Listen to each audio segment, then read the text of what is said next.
Hello my dear students, so how are you all? I hope all of you are fit and fine. और जैसे कि हम जानते हैं कि आपका इंग्लिश का एग्जाम है, कुछ ही आवर्स के बाद आप इंग्लिश का एग्जाम दे रहे होंगे in your exam hall, right? तो यहां पर चलिए कुछ बात कर लेते हैं लास्ट मिनट टिप्स की। मैं यहां पर आपको कुछ ऐसी टिप्स देने वाली हूं जिससे आपको काफी बेनिफिट मिलेगा अपने इंग्लिश के एग्जाम में। तो चलिए देखते हैं क्या है लास्ट मिनट टिप्स। देखिए स्टूडेंट्स, सबसे ज्यादा जो मैं देखती हूँ कि स्टूडेंट्स को प्रॉब्लम आती है इन इंग्लिश एग्जाम, वो ये आती है कि मैम एग्जाम बहुत ज्यादा लेंदी था, हम टाइम पर कंप्लीट नहीं कर पाए। So it is very very important that you do the time management. Time management बहुत ही ज्यादा इंपॉर्टेंट है इंग्लिश के एग्जाम में। अब मैं आपको बताऊंगी कि कैसे करनी है टाइम मैनेजमेंट। बहुत ही इजी है। देखिए students, as we know that कि 3 आवर्स प्रोवाइड किए जाते हैं सीबीएसई के through for your English exam, right? और 80 मार्क्स का पेपर होता है आपका इंग्लिश का। तो यानी कि 80 मार्क्स के लिए सीबीएसई आपको प्रोवाइड कर रहा है 180 मिनट्स, राइट? अब 180 मिनट्स में से मैं 10 मिनट्स डिडक्ट कर देती हूं कि आपको लास्ट टाइम रिवीजन करनी होती है आंसर शीट की पूरी, राइट? तो बचे आपके पास 170 मिनट फॉर 80 मार्क्स। तो ऑन एन एवरेज अगर मैं देखूं तो 1 मार्क के लिए क्या करना है आपको? 1 मार्क के लिए आपको टाइम मिला this one, right, which is round of 2 minute 2 minute approx आपको 1 मार्क्स के लिए देने हैं, राइट? स्टूडेंट्स, अब आपको ऐसे नहीं करना कि हाँ हर एक 1 मार्क के लिए आप देख रहे हो 2 मिनट्स में हुआ या नहीं हुआ, है ना? ऐसे नहीं करना है। क्या करना है, जैसे मान लीजिए अनसीन पैसेज आपको दिया हुआ है क्वेश्चन में 10 मार्क्स का, फाइन। तो 1 मार्क हमें कंप्लीट करना है 2 मिनट्स में, तो यानी कि आपको 20 मिनट्स में 10 मार्क्स वाला क्वेश्चन कंप्लीट करना है, राइट? तो 20 मिनट्स में आपको अनसीन पैसेज को खत्म कर लेना है। मान लीजिए आपने अनसीन पैसेज स्टार्ट किया 10:30 AM पर, तो यानी कि 10:50 AM तक आपका अनसीन पैसेज खत्म हो जाना चाहिए। इस तरीके से आप टाइम मैनेजमेंट करेंगे। आप नेक्स्ट क्वेश्चन पर आए। नेक्स्ट क्वेश्चन मान लीजिए 4 मार्क्स का है, तो मतलब 8 मिनट में आपको उस क्वेश्चन का आंसर लिखना है, ठीक है?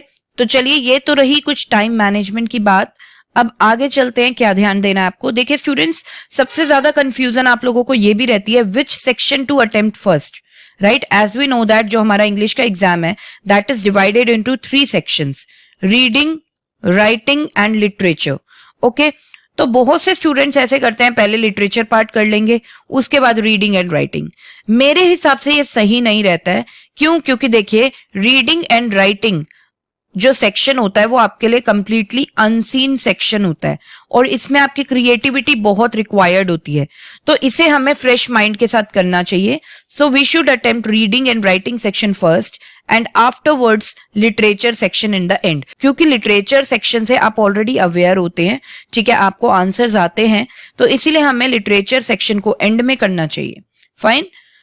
नेक्स्ट स्टूडेंट्स, आपको जो 15 मिनट सीबीएसई प्रोवाइड करता है for reading the question paper, उसे आपको यूटिलाइज करना चाहिए in your English exam for unseen passage.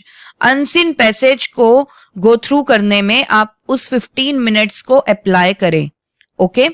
Next, stick to word limit. देखिए हर एक मार्क्स के लिए वर्ड लिमिट प्रोवाइड की जाती है क्वेश्चन पेपर में, राइट?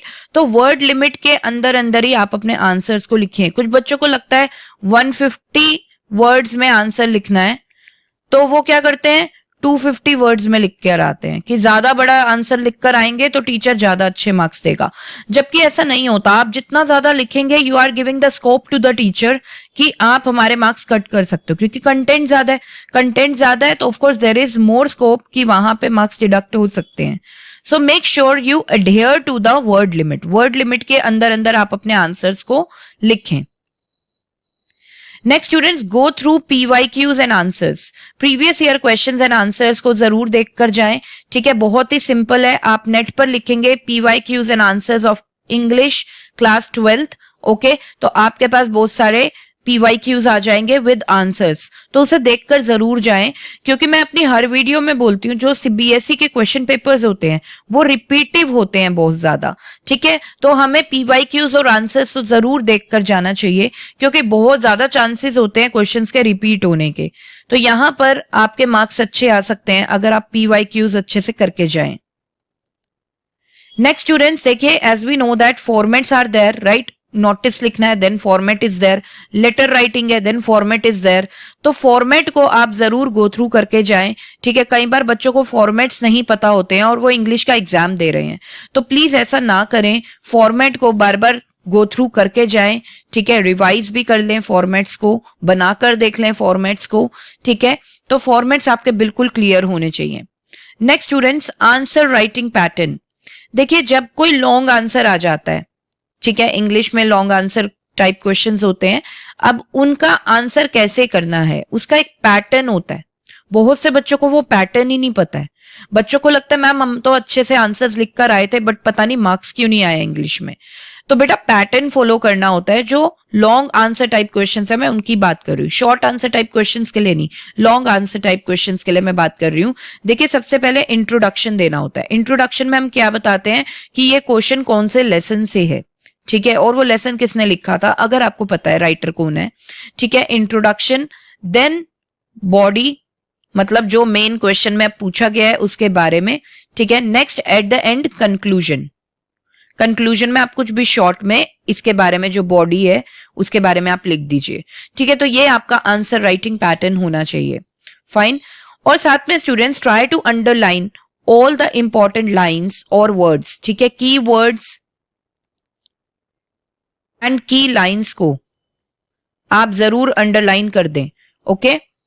तो इससे भी एक अच्छा इंपैक्ट जाता है चेकर के ऊपर और आपको बहुत अच्छे मार्क्स मिलते हैं। Next students, read questions properly. Generally क्या देखा जाता है, बच्चों को इतनी मतलब नर्वसनेस हो रही होती है एग्जाम टाइम पे कि वो अपने क्वेश्चंस को ही ठीक से पढ़ते ही नहीं है। और जब आप क्वेश्चन ही नहीं ठीक से पढ़ रहे हैं तो आप सोच लीजिए कि आंसर कैसे ठीक होगा, राइट? तो make sure that you read out your questions of the question paper properly, okay.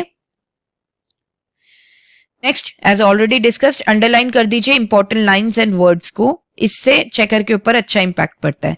Next students, बहुत से स्टूडेंट्स ऐसा करते हैं कि आपका आंसर शीट पूरी हो गई, मतलब आपने सारे क्वेश्चंस के आंसर कर लिए and you do not revise all those answers once again. You need to go through all those answers once again. कई बार होता है कोई गलती होती है, अनइंटेंशनली मिस्टेक हो जाती है और वो मिस्टेक पकड़ में आ जाती है जब हम दोबारा से वो आंसर्स को गो थ्रू कर लेते हैं।